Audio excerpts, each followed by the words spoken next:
So let's get to the big three. Number 3. I mean, when you look at Iran's behavior around the region, imagine how much worse it would be if they had a nuclear weapon. And I very much hope that Iran starts to take these talks and they don't play this cat and mouse game. Iran shows again why the talks on their nuke programs are understandable, but will never result in a legitimate agreement. As assassins are stopped in London and Iran-sponsored Houthi rebels rocket Tel Aviv, that they are everything that's wrong with the Middle East. Iran.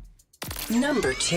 What we're trying to address here is to ensure that we're winning back a generation and address the fact that the Democratic Party lost vote share with almost every single demographic last election cycle, except predominantly older people and the highly educated. That is a problem for the future of our party, and it's not just a messaging problem. It is a messenger and brand problem. That's what we're trying to address here.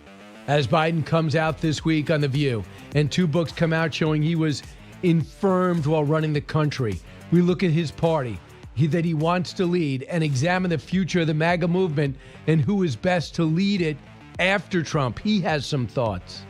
Number 1. You're not taking the possibility that these tariffs could be permanent off the table. Some of them. Oh, I wouldn't do that, because if somebody thought they were going to come off the table, why would they build in the United States? That is President Trump weighing in on tariffs in China, trade, and the economy. That'll be the focus this week, and we see if we get our trade deals with our friends and allies and see if anything's dialed back with China. I think both sides want to show some give, and here's where China gave some give. I thought it was very interesting on Friday where they had somebody speak out and say, I understand, President, the United States is concerned about fentanyl. We want to look into their legitimate concerns. Remember, President, I think, threw up 25% tariffs on China just because of fentanyl trafficking.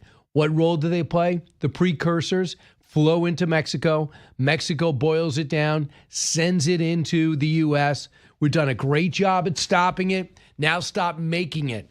And if they actually want to use a face-saving measure that looks like they care about the welfare of Americans and illegal drugs, that would be one thing. So if they say, we are cracking down in such and such ways, and we ripped up these labs, and we found out about the shipping and how they're getting out of port, then President Trump gets to go, judging by what I saw from China, we're going to go from 145 to 110.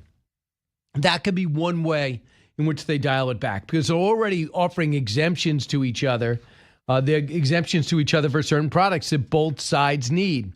Now, when you talk about agricultural, that's going to be the one that hurts the most.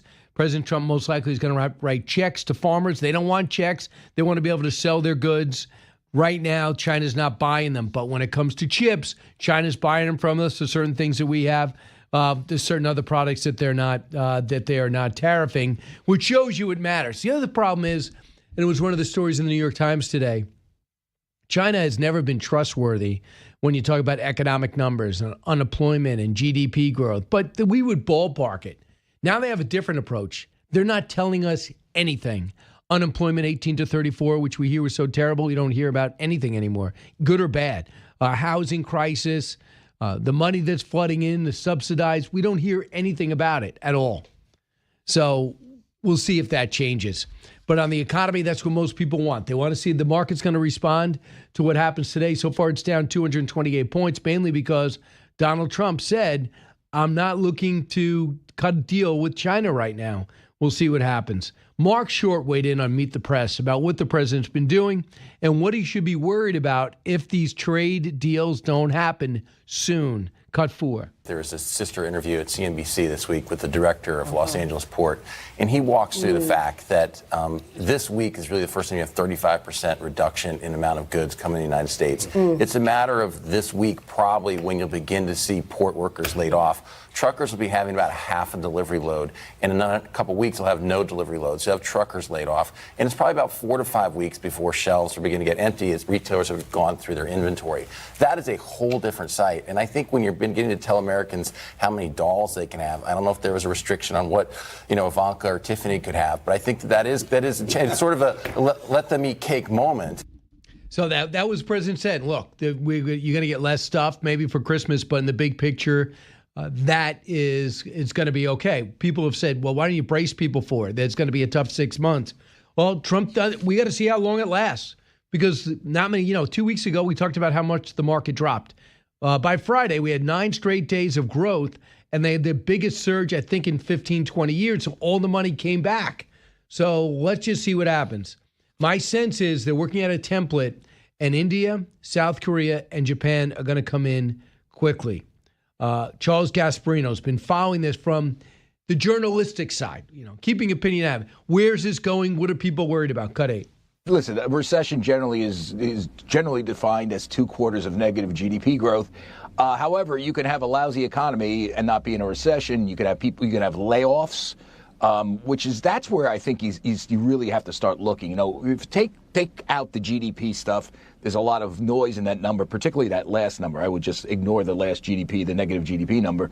But I would look at our major corporations and small businesses, and you can track this. Are they beginning to recoil? Are they, because of all the uncertainty, are they not spending? Are they not hiring? And are they laying people off? I think you will know that very soon, and like the next 2 months. All right, we will. I think sooner than 2 months, because the big, beautiful bill, I think, is going to be done by July 4th. The House is supposed to be done by Memorial Day. And then when that gets into play, that's going to be significant. I also thought it was important to bring up that in the Wall Street Journal today, the Treasury Secretary, everyone says, is the voice of reason in this administration when it comes to economic numbers, more than Lutnick, obviously, and Peter Navarro. It's not worthy paying attention to ever. He causes more trouble than in his definitions, and what he says is going on doesn't resemble reality. He's a professor who wrote a couple of books, got Trump's attention. But since that time, and of course, going to prison for Trump certainly is something that resonates with him. But here's what the Treasury Secretary said. You got 3 things they're going for. First off, when it comes to national security, when the COVID pandemic happened, they realized the problems with the supply chain. They realized about manufacturing. They realized about rare earth. They realized about pharmaceuticals. They have to bring that back. Number 2, on the 2017 tax cuts, it was a boon for the middle class. It actually rebalanced a lot of the trade. 2017, the tax cuts need to be permanent from 2017, he says. Business would get that certainty they're looking for. They said during the last time when it first passed, workers and small businesses benefited most in the first term growth. The bottom 50% of households saw their net worth increase faster than 10%, than the top 10%. The administration is now working closely with Congress to do even better. And third, the third is the deregulation of the economy. These are the things: the power plants, the artificial intelligence, the data centers, reawaken industrial capacity, bringing incentives to buy machinery, making them tax deductible, things like that. He believes all 3 of those things will just put this economy on hyperspeed and turbocharge it. Let's hope.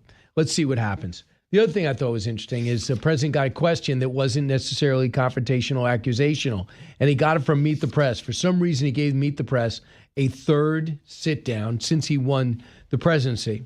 And they asked about the MAGA movement. Listen to this, cut 16. Do you think the MAGA movement can survive without you as its leader? Yes, I do. What gives you? I think it's so strong, and I think we have tremendous people. I think we have a tremendous group of people. We talked about a number of them. You look at Marco, you look at J.D. Vance, who's fantastic. You look at, I could name 10, 15, 20 people right now just sitting here. No, I think we have a tremendous party. And he's right. And for him, they're just, that's a respectful question. That to me is a normal question he asks the president. If you go on YouTube, and I guess that they do algorithm you if you like history like I do, they'll show interviews with Mike Wallace way back in the black and white days with JFK when he was a senator, and you have JFK going on Jack Parr's show, and you just see the way RFK after the assassination of his brother, they just had a whole different way of a very respectful way of questioning, very direct. Very, some questions were, give me the color and give me the feel. Others were, tell me exactly who you're going to bomb. And, this is what Eisenhower said about you. That's the type of questions I'm used to having with presidents. Cut 17. I do have a vice president, and typically it would be, and JD's doing a fantastic job. He would be at the top of the list? It could very well be. I don't want to get involved in that. I think he's a fantastic, brilliant guy. Marco is great. There's a lot of them that are great. I also see tremendous unity, but certainly you would say that somebody's the VP. If that person is outstanding, I guess that person would have an advantage. But I think the other people would all stay in unbelievably high positions. But, it could be that he'd be challenged by somebody. We have a lot of good people in this party. So if you're President Trump and it's only 2025, would you even be talking about that yet? He'll answer the question. If J.D. Vance is smart and he's extremely bright, he is a workhorse in that administration. It's no vice president, go to this ribbon cutting and go to this funeral. Those days are over, at least with Trump. Even though people profile him as he's the only one who makes a decision and he does it, not really. He listens to input, and also J.D. Vance gets things done. So I think that J.D. Vance would be the guy. But what do you think? 1-866-408-7669. I also think that President Trump is not going to endorse. I think he wants to see the whole thing play out. And I have another theory about what Trump will be like when he's in fact done, if he's successful, as I think he is going to be at the end of 4 years.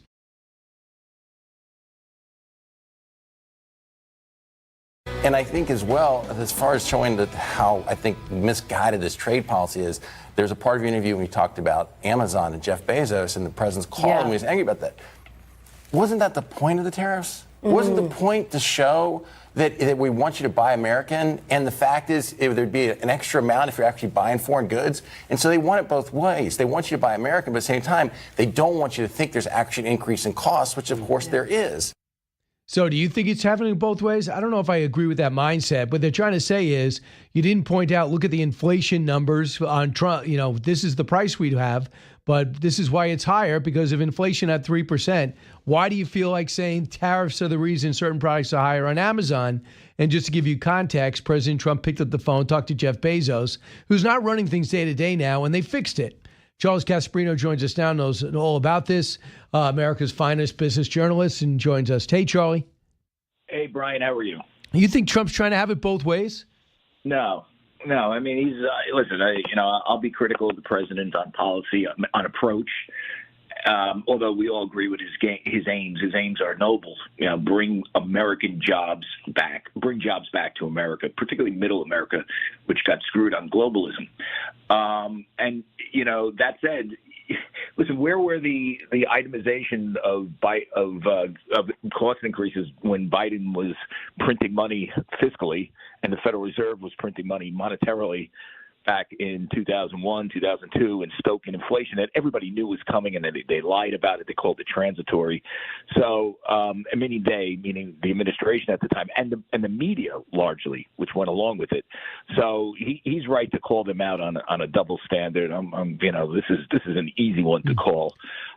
Tariffs will cause some degree of price increases. Whether it filters into the CPI will remain to be seen, because remember, there's countervailing forces here. There is lower gas prices right now. There's certain food items are lower, eggs, for example. Yet, we're going to be paying more for certain stuff because companies, small businesses, and large businesses source globally, and there's tariffs. So, just be prepared for potentially higher prices. But Amazon shouldn't be making a political statement out of it. I mean, who the hell do they think they are? So Friday and Saturday, by the way, Trump's personal relationship helped. Instead of like last time, it was he was at war with Bezos.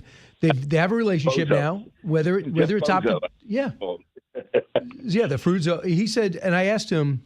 I said, listen. He said Mark Zuckerberg called him after his speech, and Bezos was going to Mar-a-Lago that weekend.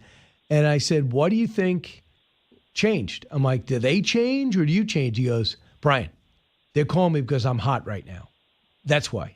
As if to say, I think, listen, he's right about that to a certain extent. I think these CEOs saw the way the country was going. The far left of this country took it over culturally, economically. So all these guys, whether it's Bezos or Zuckerberg, when it really comes down to it, they were entrepreneurs, right? How did they build great businesses? Well, they built great businesses the good old American way through meritocracy, right? They were Democrats, but they were meritocracy. They believed in meritocracy. Sure. Then all of a sudden, they were told that they were evil white men who have been oppressing people for centuries, and they don't deserve what they put their, heart and soul and sweat and guts into, and created great businesses. And that's why they like Trump, because Trump offered an alternative to that. Now, they're going to disagree with him on tariffs. This tariff stuff, I can't tell you where we're going to come out economically. It's all over the place. I can give you a good scenario. I can give you a really rough scenario, at least in the short term or the short to medium term. But the bottom line is the cultural elements of what Trump represented, as opposed to what Biden and Harris and what the Democratic Party represented, literally turned off Democrats that were in this that were businessmen and entrepreneurs. And that's why Donald Trump had so much support in Silicon Valley, more so than in the past. So remember, yes, he's hot right now, and he should be skeptical of them. That's his business, not mine. But I'm telling you why the moderate Democratic entrepreneurial base went to him. It's because, he was a break from the leftism that was, something that these guys never thought they fed it and they financed it, right? Because they gave so much money to Obama and Biden and all these guys. They didn't see it coming until it came for their scalps, by the way. So President Trump had an opportunity to say we're very close to a deal with China. He says we're not. He didn't say, nothing's coming. But we're not close to a deal with China. Just take that off. Well, how about talk? India. How about talking? Because a couple of things are out there. Tell me what you think of them. One is, all of a sudden, China realized that fentanyl is a problem. And we know they got 25% tariffs because Trump came out and said, because of fentanyl. We know the precursors are coming from China. You haven't stopped it. So imagine if you're looking for an off-ramp while keeping your prestige and your pride. You say, you know what? I want to find out where the precursors are coming from. And then Trump could use it as an opportunity to say, okay, you know what? They're making an effort. We got some proof of it. So let's take 15 to 20% off the 145. On tariffs. And could that be the beginning of an off-ramp to this? Yeah, listen, there's room for negotiation here. He wants stuff from them. They want stuff from us. Anytime you have that, and you do have a dialogue, you have two leaders that don't have deep-seated hatred for each other. They obviously kind of like each other, right, based on everything we know. You could have there's a deal to be had. Now, how that comes about when you draw the line is stark is Trump did in the beginning is, it becomes a little more, becomes more difficult. You put down the hammer. He basically said, I'm pausing on everybody except for China. Screw you, China. You're the bad guys. That's kind of like a diss that the other side of the negotiation might not like too much, right? So you just remember, this is going to be a process with China. Listen, it's going to be a process with everybody. Brian, if this was really easy, I've been reporting for weeks that they're close to a deal with India. And by the way, it's borne out by the statements of Howard Lutnick. I was the first to report it, but they're all confirming it now. They all confirmed it last week. But every day we hear the deal's coming. Where's the deal? Now, the deal is not falling apart, just so you know. The I's need to be dotted. The T's need to be crossed. There's a whole sort of political dynamic you have to deal with in India. I guess the prime minister and the parliament and God knows how many agencies that government has. This is not easy stuff. If you throw the extra layer of political and sort of uncertainty and sort of two superpowers who are globally competing, because we're not exactly globally competing with India. China is something that a country that we consider a menace and a foreign belligerent. This gets a lot more difficult, and that's kind of where we are right now. So China's already exempting some of our products. They're assembling a list of products that would be exempt from its 125% tariffs. According to Reuters, Beijing also has exemptions on some U.S. pharmaceuticals, microchips, and aircraft engines. So they're realizing they need stuff. Apple and other companies, as well as automobile companies such as Toyota, Honda, GM, and Stellantis, have made multi-billion-dollar commitments to bring their plants to the United States. This is all because of the president's move. Yep. So there is movement out there, but what do you hear about the bare shelves problem? That's when it starts hitting people at home. We don't know yet. I think that is clearly a potential. There's so much of this we don't know, Brian, and it's hard to what do you hear and what do you know? I can only tell you what I can report. I can report that, and by the way, I'm in LA, right? One of the big ports in the United States is the Port of LA. I'm here for the Milken Conference. They're talking about ships now coming without anything on them from various places. And here's one of the problems when you kind of stop global trade, which it's kind of been throttled. It's hard to reverse fast. It's like the Spanish Armada turning it around. You know what I'm saying? All this stuff takes weeks to come over, and then you got to put them on trucks. And so just remember, if this thing ended tomorrow, like suppose Trump turned around and said, you know what, 0 tariffs. Forget it. I just, I tried and it didn't work. I'm not saying he's definitely not going to do that, but let's just say he did. This thing would take like a month to sort out. And you could get shelves that, aren't filled, and you could get inflation, or you could get certain price rises. Certain things are going to cost more. I don't think the president, I heard his remark that maybe only get 5 toys instead of 30 or something like that. I mean, this is, when you start, I understand where it's not the best line. Well, my father would say the same thing. My dad, my dad's a borough guy like Donald Trump, but that sort of thing.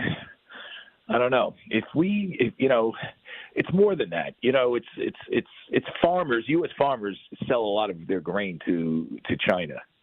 That's a market that won't be available to them. And aren't we going to have to bail them out? That's another issue. Are we? He suggested it at one point. I was talking to a woman.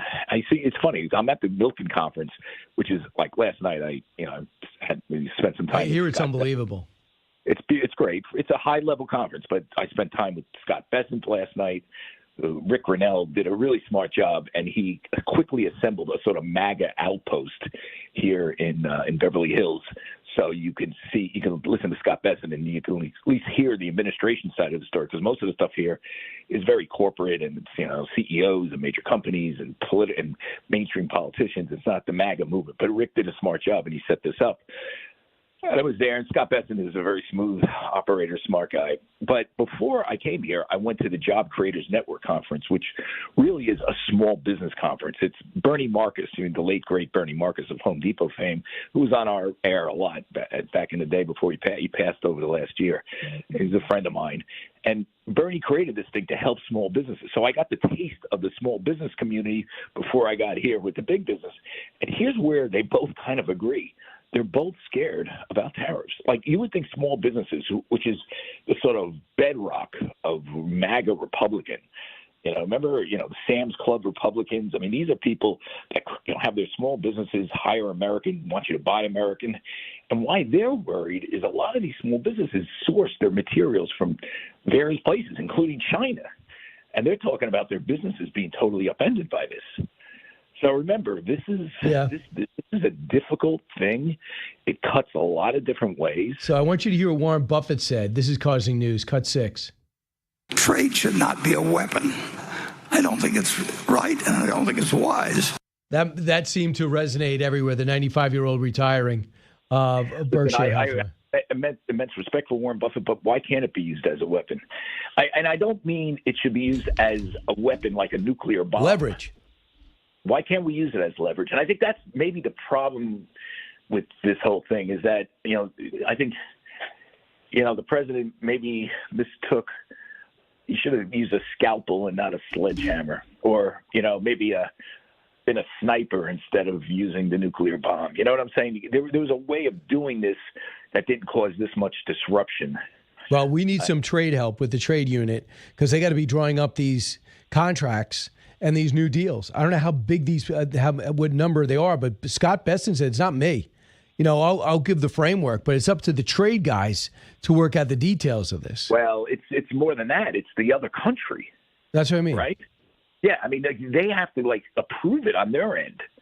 And so, is India's foreign ministry of trade, have they dotted the I's and crossed? I mean, these are all bureaucracies, these countries have. So remember, you start throwing stuff in the air, and these are the easy ones. This is why I keep telling my conservative friends, my MAGA friends, and they're legion. I tell them, just be careful with this. Don't assume just because the market is up today, it's up on some exuberance about a deal. Don't assume long-term gain because you got some short-term gain here, right? There could be long-term pain. And I remember the financial crisis. And by the way, it's not and I'm not saying we're going to a financial crisis, but you never know. If people don't buy our debt, that could be a problem. But during the financial crisis, right before it really hit, it went into DEFCON, whatever level, the highest one. There was the stock market hit a historic high, and back then it was 14,000, I believe, on the Dow. Yep. And then it went down, and then it was just like nonstop, Bear Stearns, Lehman, you name it. So remember that. There right. is, these don't get too high or too low. Especially the market, the stock market. It's the bond market. But the only thing we need, Charlie, is to report both sides. Hey, it's terrible since Liberation Day, but 9 days in a row, the market rose up, and now it's over 41,000.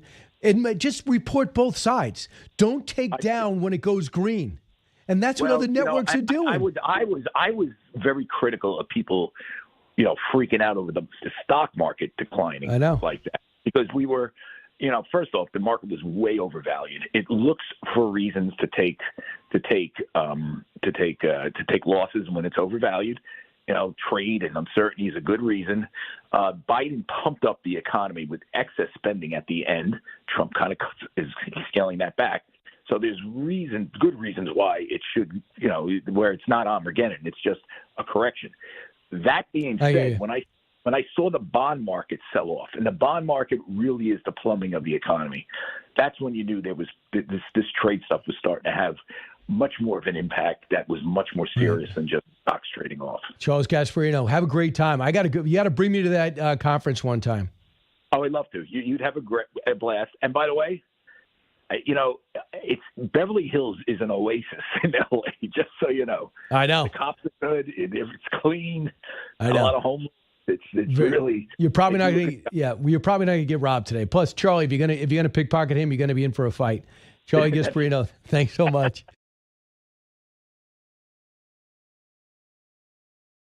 Let's go out to Benedikt Franke, who's the vice chair of the Munich Security Conference. Benedikt, welcome back.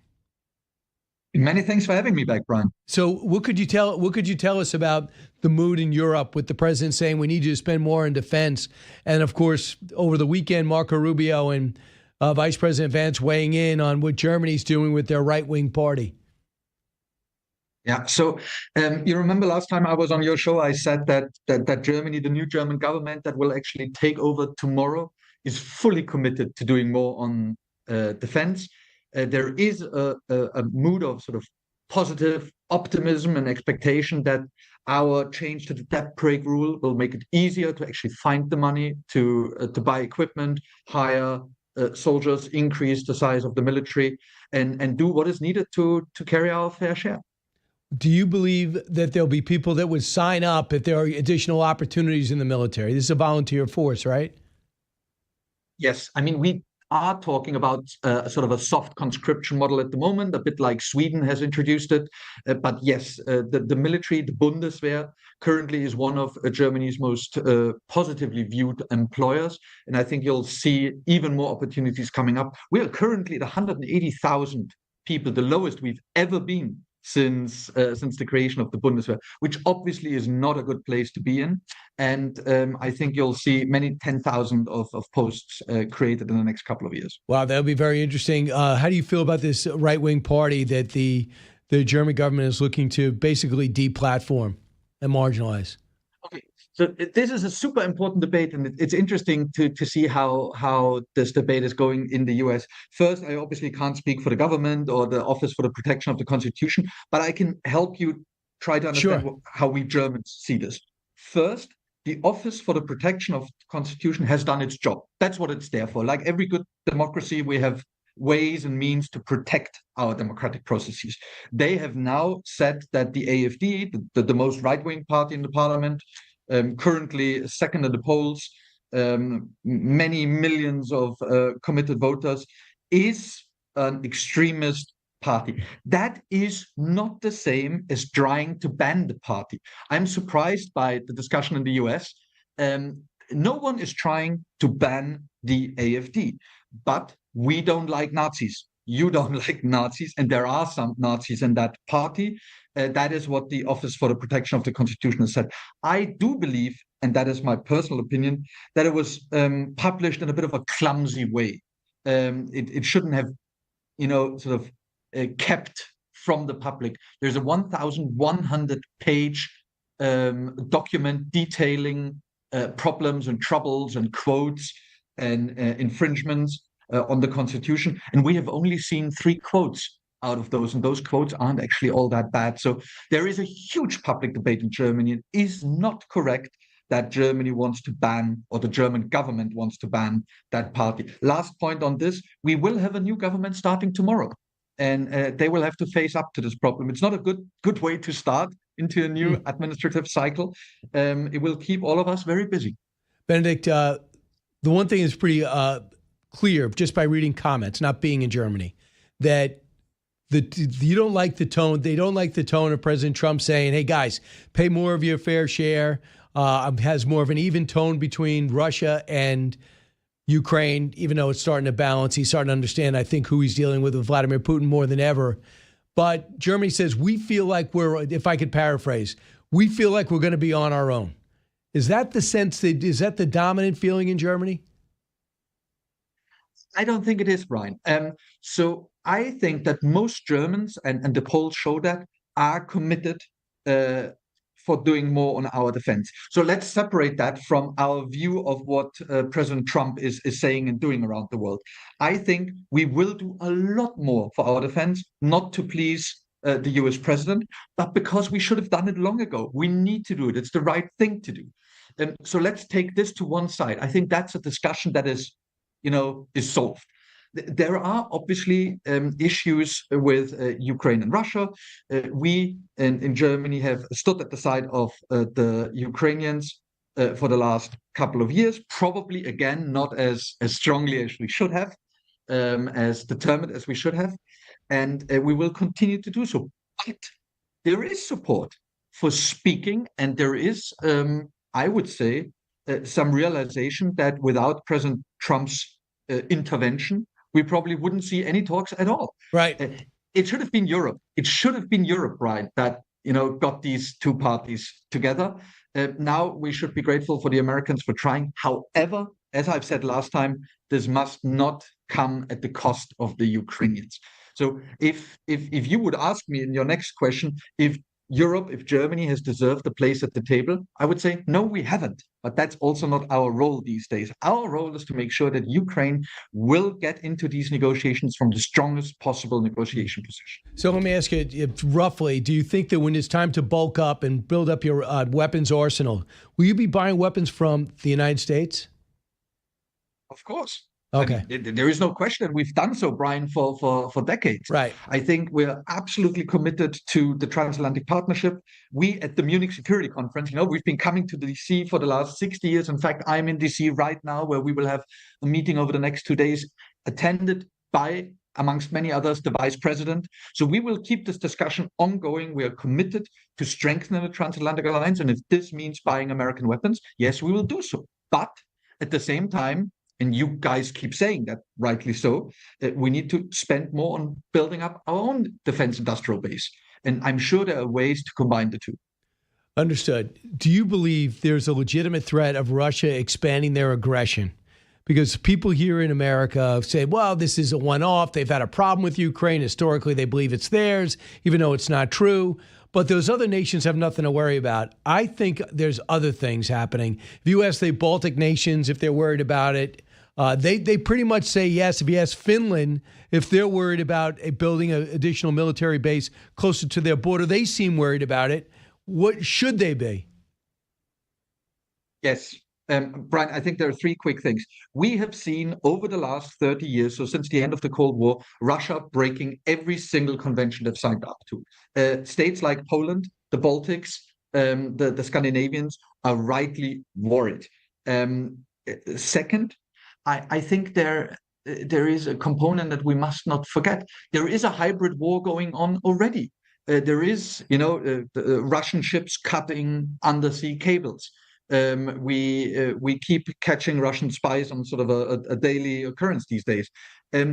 Russia is and hasn't played by the rules for a long time, and I see no way why we should suddenly believe that miraculously this will change. Hope is a shit strategy.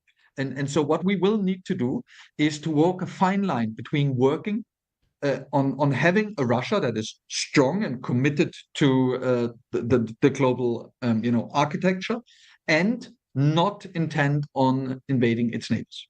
Yeah, that would be great. I mean, obviously, we would be more than happy to welcome them back in. You guys had Nord Stream 1, Nord Stream 2. You were buying their oil and gas. Have we effectively, under Trump, fulfilled your natural gas needs, or helped fulfill your natural gas needs when you're usually buying from Europe, when you usually buy from Russia, rather?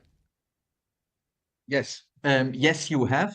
And I've been relatively critical of our past government, the one that is stepping down tomorrow. But what they have done is they have switched our dependency on Russian gas within a year. We now export a lot more from you guys, from Morocco, Azerbaijan, Qatar. We have to be super careful not to replace one dependency with another. But I'd rather be dependent on your gas than on Russian gas. Yeah, so that certainly would help. With NATO, so you guys are going to get up to your 2%, is what you're saying? We will surpass the 2% quite significantly, yes. Okay, great. And we should have done this long ago. Your view right now on Russia's offer to do a 3-day ceasefire?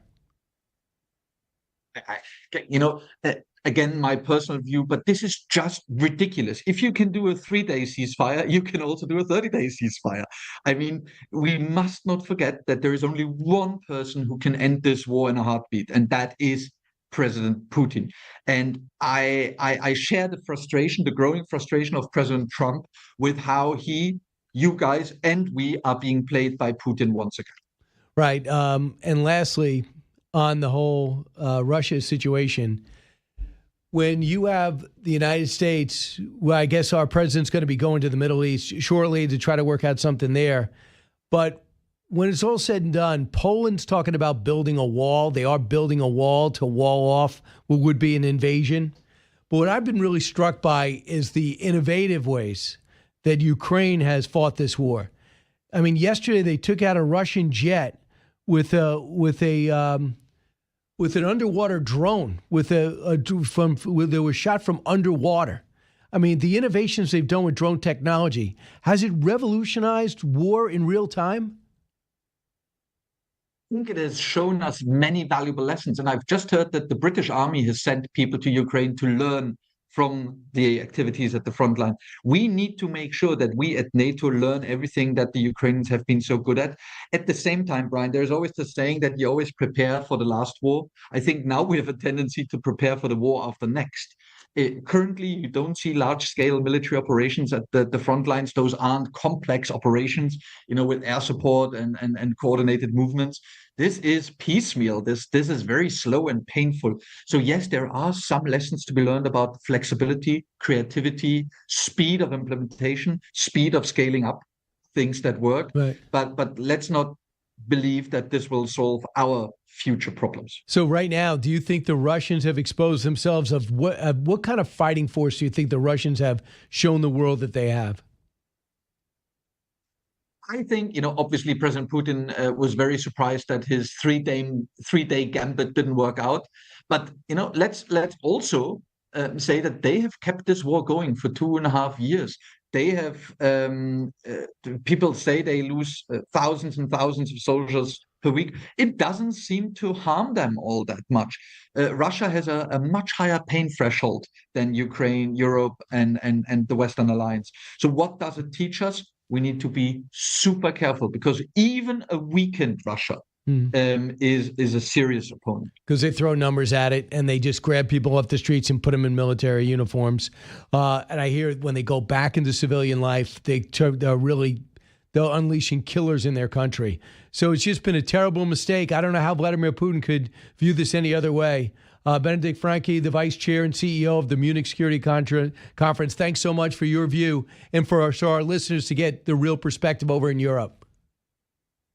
Thanks, Brian.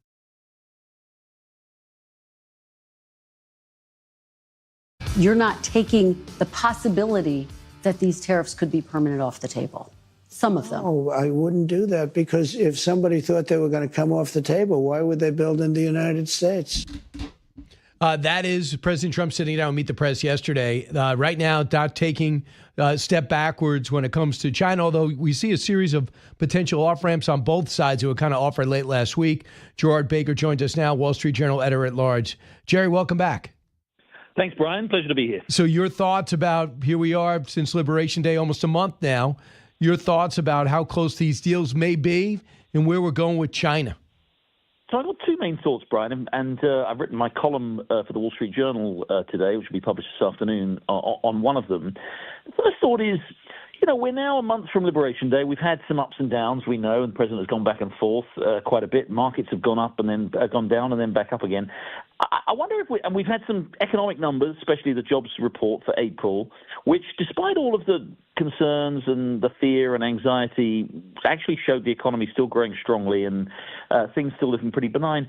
And I'm starting to wonder whether maybe some of the alarm has been a little overdone, and whether, in fact, what people are adjusting to. Look, I don't think anybody thinks the president is going to keep the Liberation Day tariffs in play. He paused them, obviously. I don't think anybody thinks they're coming back. We're not going to be imposing huge tariffs on countries like, Australia and Japan and Korea.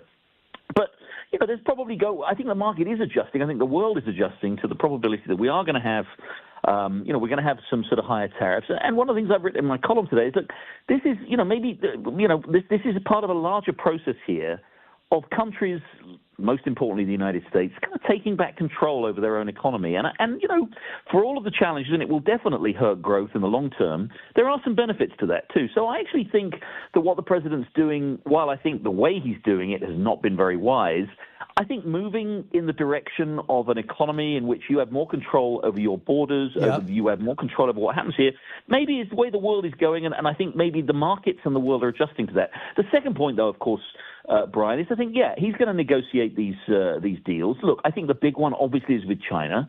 That's where the big tariffs are. Basically, 145% tariff on China, which the U.S. has, means that there's no trade going to happen. And we're starting to get reports, rather worrying reports, that there's basically, ships are not leaving Chinese ports.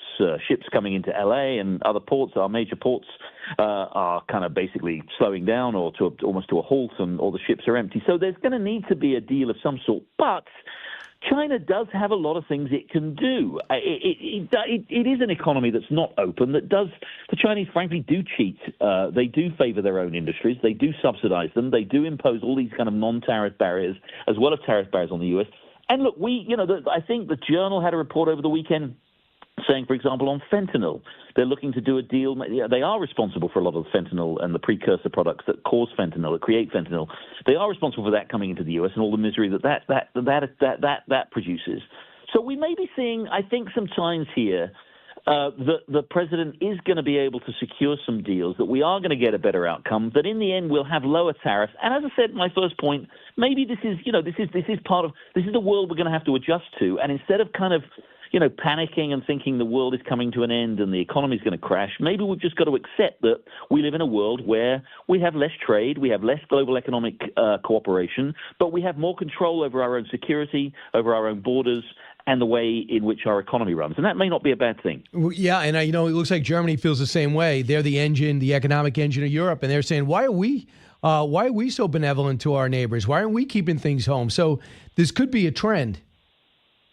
Very much so. Look, and it is a trend. And look, one of the things I mentioned in my column, I'm sorry to keep promoting my own column. I want you to. One of the things I mentioned in my column today is that this is what Brexit was for Britain in 2016, when Britain voted to leave the European Union.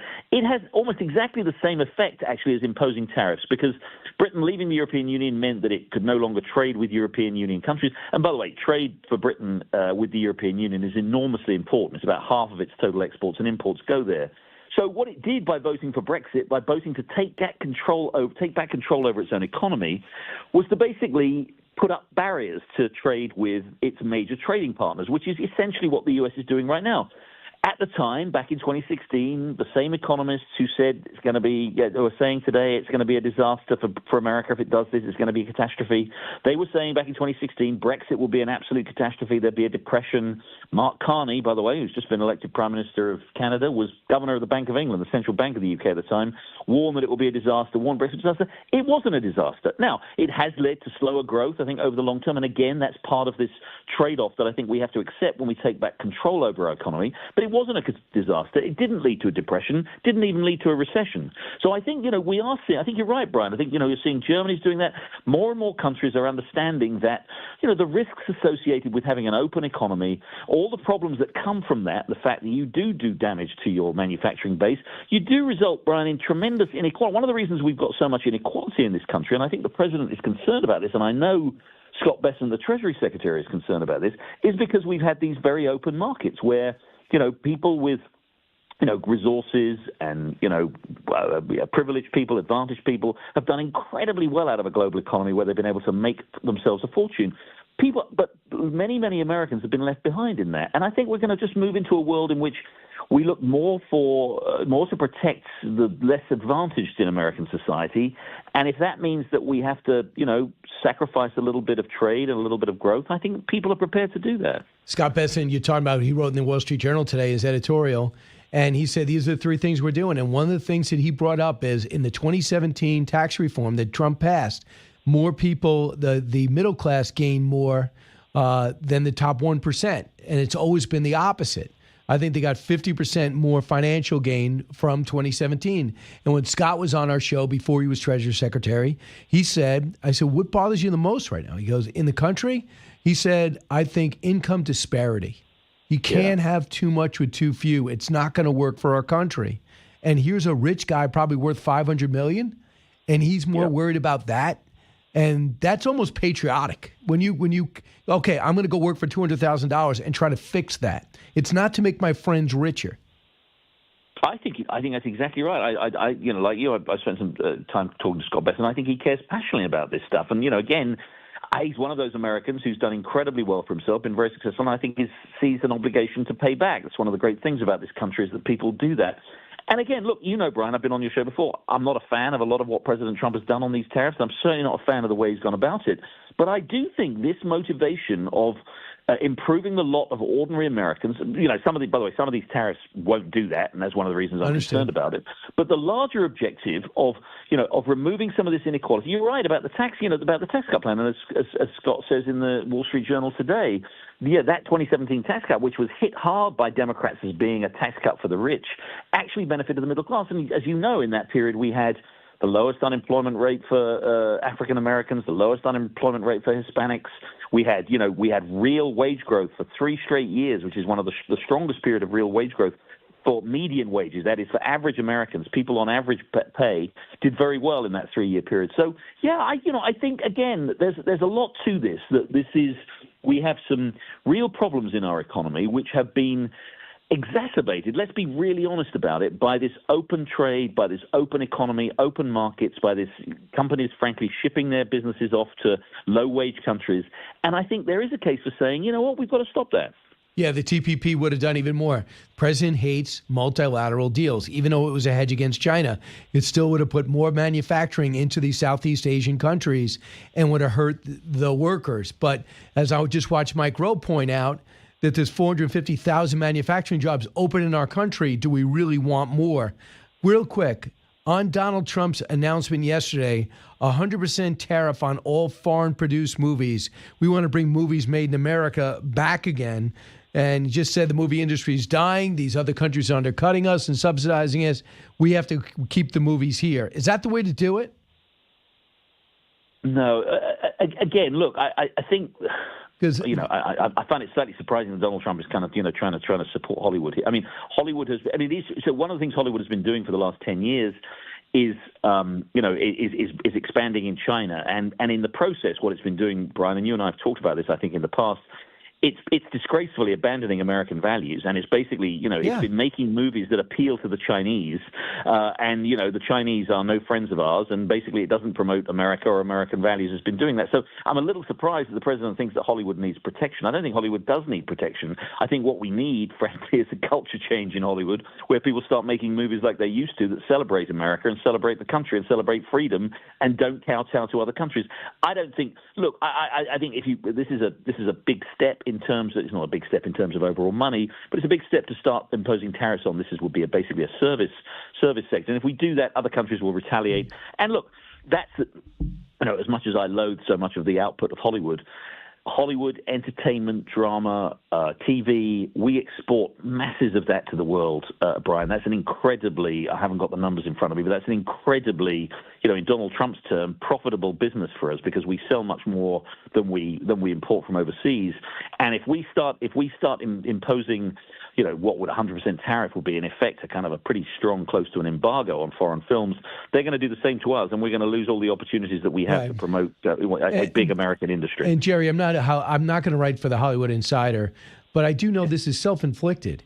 I mean, the union demands the diversity with their cast, the type of red tape that exists in Los Angeles push people to Georgia and Texas, and now other countries go, listen, if you want to come here, we'll get you a good deal. So you go overseas, just like you good, to seek a profit, to seek a opportunity to do something that's cost effective, because it's harder and harder to finance these movies. So you have to cut costs whenever you can. It is true, and in this context and in the wider context of what's been going on in the U.S. right now, a lot of them have gone to Canada, right? Canada's been a very attractive place, low-cost place for people to go. But as you say, also to kind of, there's a lot of movie production has moved out of Hollywood. That's, and that's, again, by the way, not a bad thing, because the culture, I'm actually in Hollywood, I'm in LA at the moment. The culture here is, as we know, is producing things that are frankly inimical to America and to American interests. But again, I think that the bigger danger here is if we get in a trade war where we block, where other countries essentially start blocking our entertainment business, I think we're going to be the losers in that. Right, because they did it to themselves. I mean, that's why I saw that Rob Lowe said, I have to leave Los Angeles and go to Ireland to do The Floor because they can't do a game show in America. So it's terrible. Jerry, thanks so much. We look forward to see how this turns out. Hopefully we're going to be talking to you about analyzing trade deals in India, South Korea, and Japan soon. Appreciate it. Thanks, Brian. And I look forward to your column this afternoon in the Wall Street Journal.